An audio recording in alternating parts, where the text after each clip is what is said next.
How's it going, folks? This is Russell and Jay. And today, on this episode of Movie Grades, we are going to review Disney's 2017 live-action remake of Beauty and the Beast.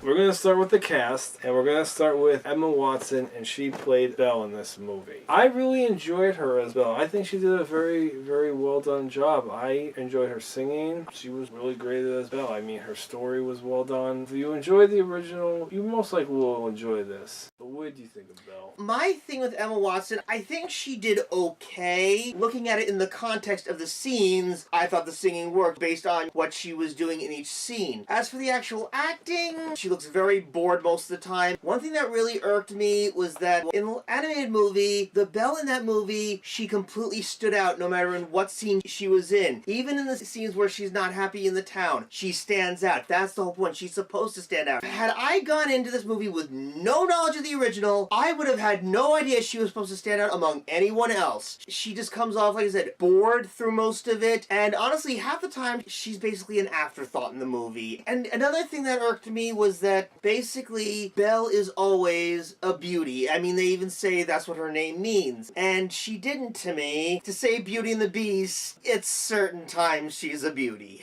Next is Dan Stevens. He played the Beast / the Prince. I thought he did a very well done job. I think his singing was very well done. As you know, his voice had to be, we'll call it auto-tune, because if you hear Dan Stevens, he has a normal voice, but obviously as the Beast, they had to make his voice much bigger, much deeper because of, his size. So I saw this movie twice. When he was the prince, I really couldn't connect to the character very well the first time I watched it. And then I saw him in Legion. In the show, he does sing versus this, and it's very different. But then the second time I saw the movie, I appreciate him as the prince more. I saw, I see him. I was like, I appreciate him a lot more. And I really liked him as the Beast. I think he did a very good job. And what do you think, Russ? I believe when you're going to take on a role that was done in a previous installment, you gotta make the role your own. Do I think he did it? No. It seemed like he was basically just trying to be a modern take on the role that Robbie Benson absolutely nailed in the 91 animated movie. And the funny thing, folks, by the way, I have Robbie Benson on Facebook. Shout out to him right now. You're awesome, man. He even wished me happy birthday on there. When he did, I actually said to him, thank you to the one true Disney Beast. Much like Emma Watson, I thought he came off like he was bored out of his mind in the movie. One thing I absolutely love about the animated movie is the way the Beast was designed. They really went all out with the way he looked, all grotesque and everything. All they did was just a toned down version of what you had in the 91 animated movie. The word that best sums it up for me is uninspired. And his performance, well, I didn't find inspiring. The way he looked didn't find inspiring. The one thing I'm going to give it was that he had a bit of a condescending attitude, which I could kind of relate to. But other than that, in general, it was just basically watching two bored actors try to recreate the chemistry that Robbie Benson and Paige O'Hare had in the 91 animated movie, and they didn't do it. Alright, next is Luke Evans. He played Gaston. I liked this Gaston. I think he did a very good job. I enjoyed it. He was brute. He was a dick, he throughout the movie, just like his counterpart in the original film, he was an asshole, and that's what he was supposed to be. He was in The Hobbit. He played Bard. Oh, wow. Oh, my God, you're right. Yeah. So, I enjoyed him. What did you think about Luke Evans? Now that you mention that, I don't think then the problem was his acting, because this version of Gaston was even more cartoony than the version we got in the 91 animated movie. But now that Jay brings that up, oh wow. I mean, because I know he's capable, but what I know he's capable of, I really wasn't seeing it in this rendition. In fact, there was one thing about Gaston that really bothered me. I mean, I know they can only do so much when it comes to live action actors. I'm thinking of the song in the tavern of Gaston when he says, now I'm roughly the size of a barge. I kept thinking, no, you're not. You were in the animated movie, but you're not here. I mean, I guess he was working with what he had, but I really don't think he was given a lot to work with in that case. So I guess he did fine. It's just, I guess I gotta blame the director and storyboard on this one. Moving on to Josh Gad as LeFou, as you know him as Olaf in Frozen. I really think Josh Gad really did a good job in this, and it's cool he's continuing Disney run. I just wish there was one scene in the movie that was in the original Beauty and the Beast movie, is where he's hanging hanging out at Maurice's house, and he's a snowman, and that probably was the pivotal movement of why they chose Josh Gad to play Olive. Now, I could be wrong, but if you put the pieces together, if you think about it, it's a possibility. It would have been funny to see that. And yes, I did like Josh Gad. Well, I'm actually going to agree with you regarding Josh Gad, but let me tell you part of my reasoning for it. Did he play a very different LeFou than the animated movie? Yes. But that's my point. He brought something of his own to the character. He made the character his own. And I think as translating it from the animated to live, I think the transition worked fantastic. If anything, I have to agree with most critics when I say he was probably the best thing about the entire movie. What he was given, he really worked with. He's a rising star in Hollywood. Keep it going, kid. Keep it going. I will say this. I'm glad they casted him because I believe, like Russ says, he brought his own take on it. And in the original movie, LeFou was like a doofus. He was very goofy, and I feel that this one was not. Actually, it's funny you mentioned that because in this movie, Gaston's the comedy relief, whereas LeFou is... It's a serious one.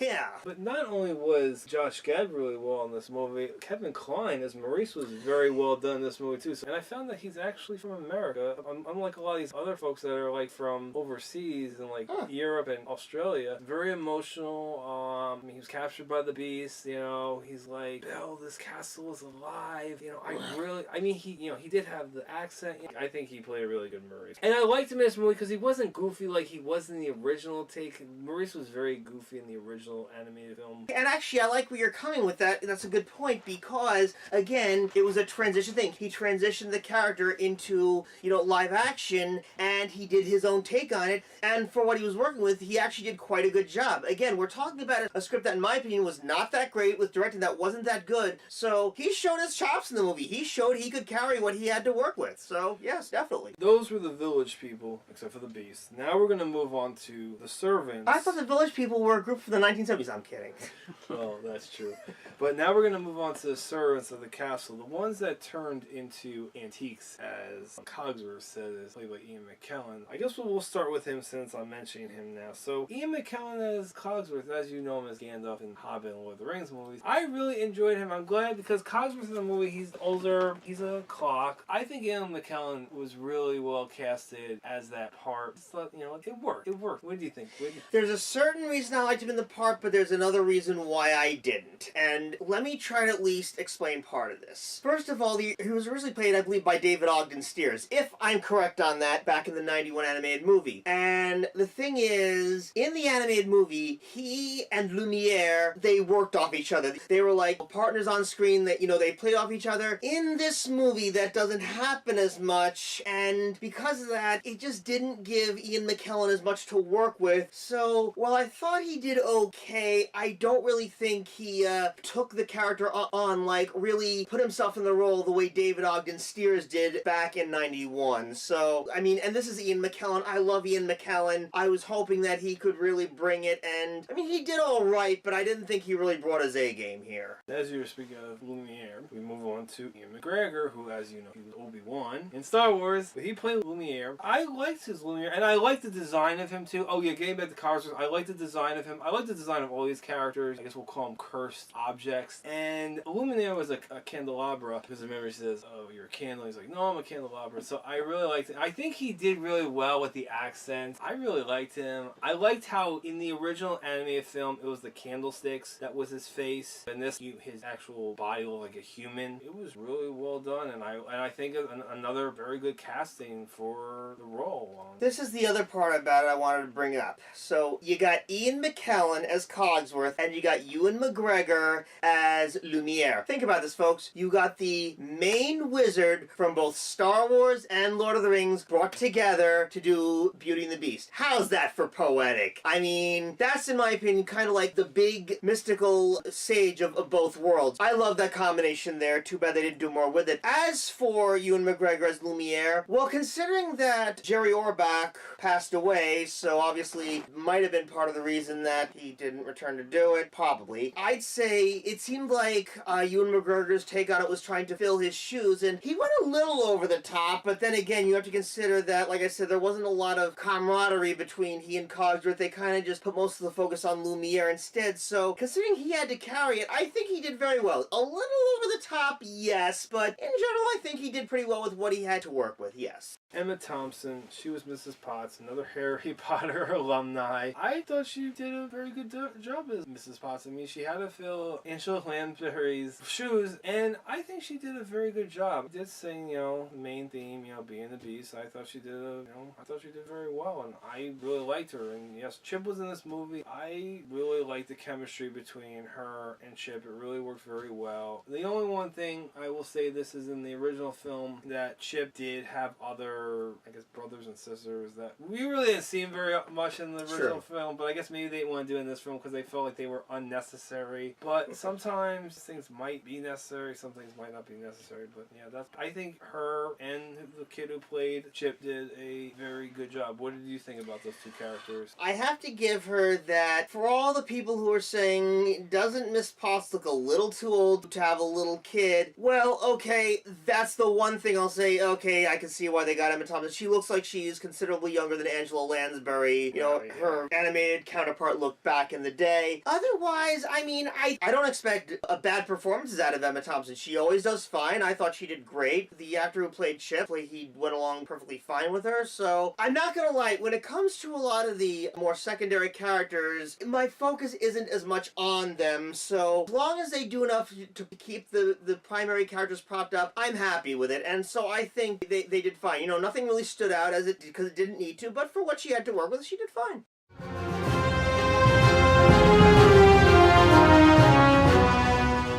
Now we're going to move on to the plot and story. If you've seen the animated film, you know what you're going to expect in this movie. It's pretty much mostly a scene by scene. They add a few things, like they add about her mom, very minor about his mother and father, which I wish they kind of expanded a little bit more. There was a few extra songs in this movie where, where the Beast lets her go and he sings a song, and then Maurice's song at the beginning, I believe, was new, and there was one other song. Pretty much almost scene by scene from the animated film. So if you've seen the animated film, you know what to expect in this.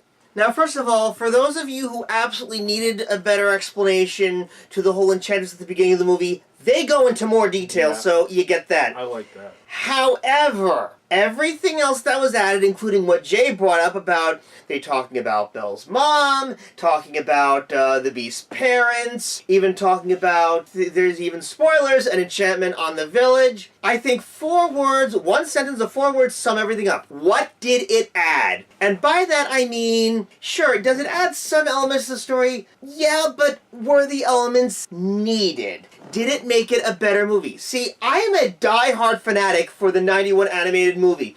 Now, was everything 100% explained in that movie? No. But the thing is, I thought it flowed so nicely that I didn't need it explained, It's like, it's there, okay. I mean, the thing with the Enchantress, I could live with it, fine, because it just flowed so nicely with everything else. In this one, everything that's added feels disjointed. It just feels like they're throwing something and I'm like, okay, why did I need to know that? We're going to move on to the musical part of the songs. I thought the songs were very well done. I mean, I liked Belle's song at the beginning. I liked Be Our Guest. I liked even the Beast's song, where he lets her go. And of course, the movie name itself, Being the Beast. That song was very well done. And there were other songs. Maurice's song, like I said, I liked. His song was really well done. Paris song where he takes her to Paris, and this book that he has, The Enchantress, Most Evil Curse of One thing I have to say about the songs, while I don't think they were done as grand as they were in the 91 movie, I do think that in the context of the scenes, they worked with that. Again, overall, I preferred the 91 movie, but if you based, again, the songs by the context in which, each scene is taking place, I do think they work generally pretty well, so I didn't have too much of a problem with that. And by the way, in their big dance scene with the song Tales All This Time, one thing I absolutely love, this nice touch, but I wish they did it more, they showed some of the objects in the castle were actually like playing violin on the walls, and I thought that was a very nice touch, so... The other 2 songs that I thought of is, okay, Kill the Beast, Gassan's song at the end there, and of course Gassan's song sung by LeFou or Josh Gad. I think those were real well done too. Actually, I enjoyed that one I thought was done better in the animated version, but it's... Which one, Gaston? Yeah, oh yeah. Yeah, I enjoyed the songs in the movie. I think they were very well done. I mean, I mean the animated film did them well too. So I mean, how much can you really, again, how much can you really change in songs? They're gonna sound the same, just sound by different people.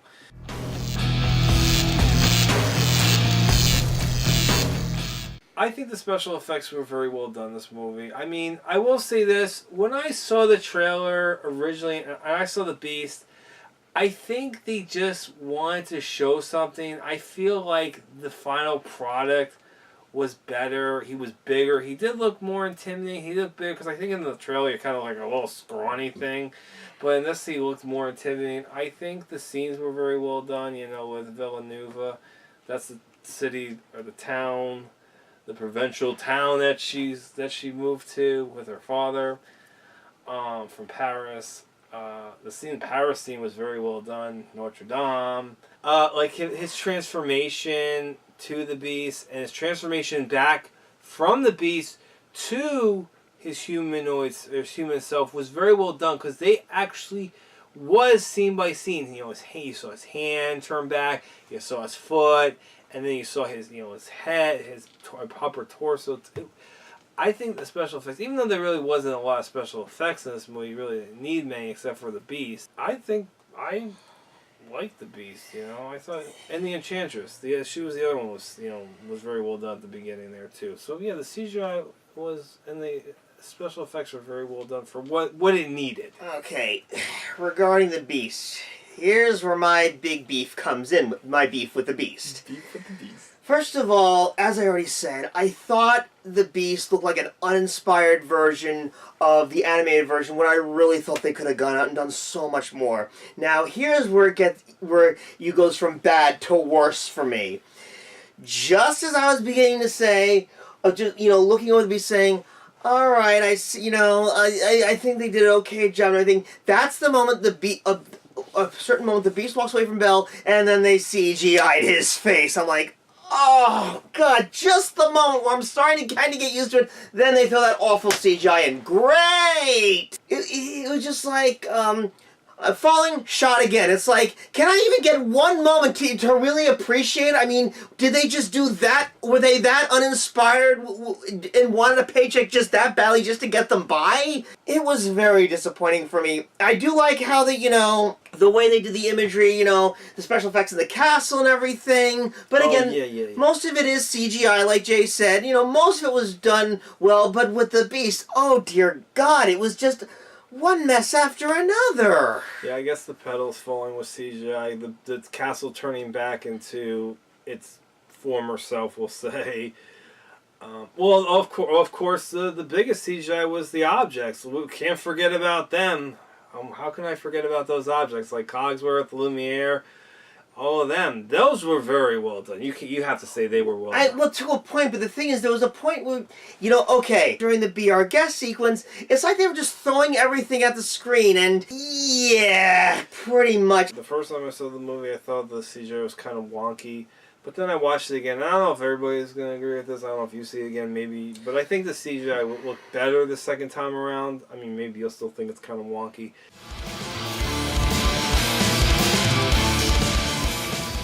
The action in the movie.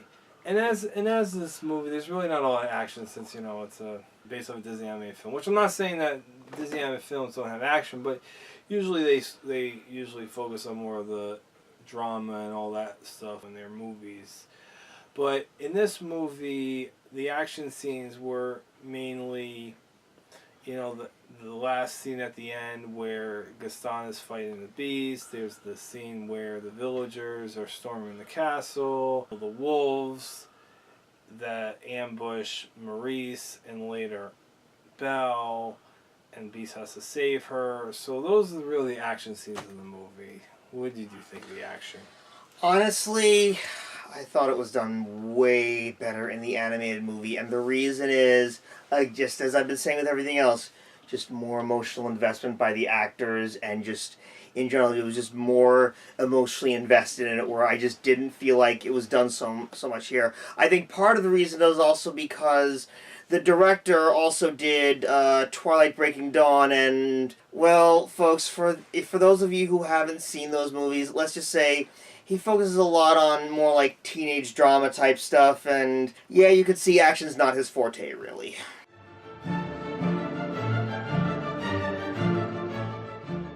I enjoyed the movie. I enjoyed the scenes, like the Paris scene. I like that about finding out about her mother. You know, that added to the film, and you know, somewhat about his father. I just really enjoyed the movie. I liked how it flowed. I know, yeah, it was very, very, very similar to the original, but I mean, how much can you really work with? I mean, you know, you don't want to make it completely different, then people are going to be like, what am I watching? But yeah, I enjoyed the movie very, very much. But on the contrast, what was your good points about the movie? Well, there were a few things I enjoyed about it. I did enjoy most of the, aside from the, the few actors that stood out. I did also enjoy a lot of the scenery was gorgeous. I mean, if there's one thing I think they absolutely nailed, it was the scenery. Just, seeing all the workings in the castle and everything, seeing the part of the wing that was destroyed, it all looked gorgeous. And there is one thing I actually will give this rendition over the 91 movie. In the Be Our Guest scene in the original movie, in the 91 Disney movie, they had several pieces, I think, of the china or silverware formed in the shape of the Eiffel Tower. You're saying, okay, so what? Well, in this movie, when the scene is brought over to France, they use Notre Dame, the cathedral, to represent France instead. And the reason is the Eiffel Tower hadn't been built yet. Very well done. And for that 27 movie, you get, as Erod would say, 1 point. So I give them that for getting that accuracy down. And I thought, I'm not going to lie, I thought of a lot of Maurice's little trinkets were kind of cool with their mechanisms and everything. Outside of that,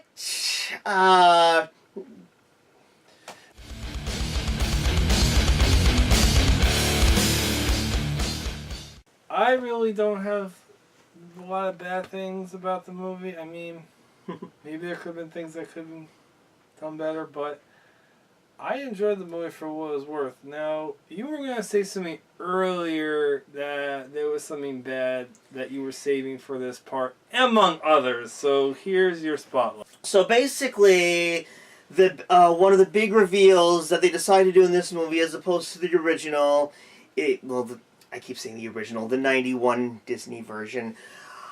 They decide to have the Enchantress putting a spell on the entire town as opposed to just the castle, and so everyone in the town forgot. And here is the big problem I have with this. The whole point of Disney's Beauty and the Beast, the 91 version, is that Belle is meant for more because, she's not petty and small-minded like most of the town people. The whole point of it is to learn to sometimes to go out of your comfort zone and find somebody who you connect with, and, it may not just be the normal mundane things you see, but to want even more than what just, the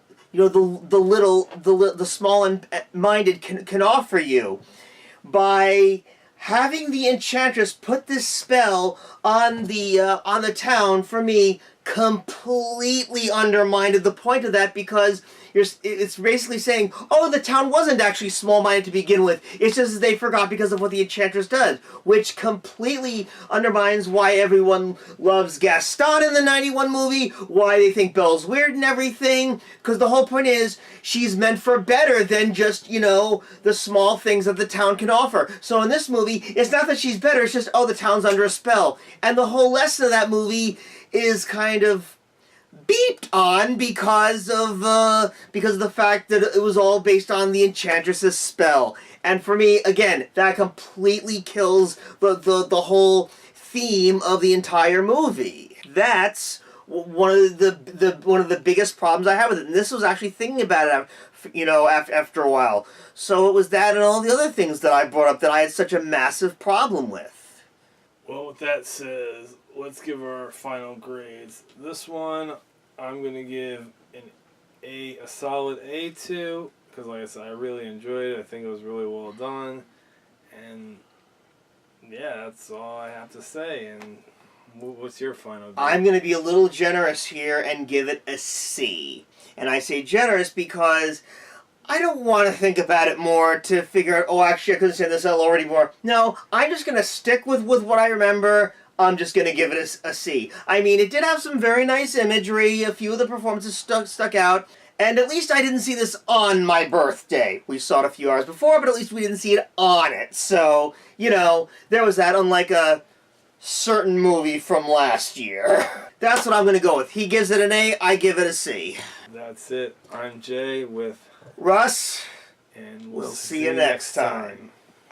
This video is sponsored by the Crazy Kings of Toys. Check them out for all your toy needs and find out why they are so crazy. Find them on eBay, Bricklink, and Facebook. Links are in the description. For more Toxic Pop, visit our website at toxicpop1.wixsite.com/toxicpop. Email us at toxicpop1@gmail.com and check us out on Facebook at facebook.com/toxicpop1 and Instagram at instagram.com/wearetoxicpop. Links are in the description.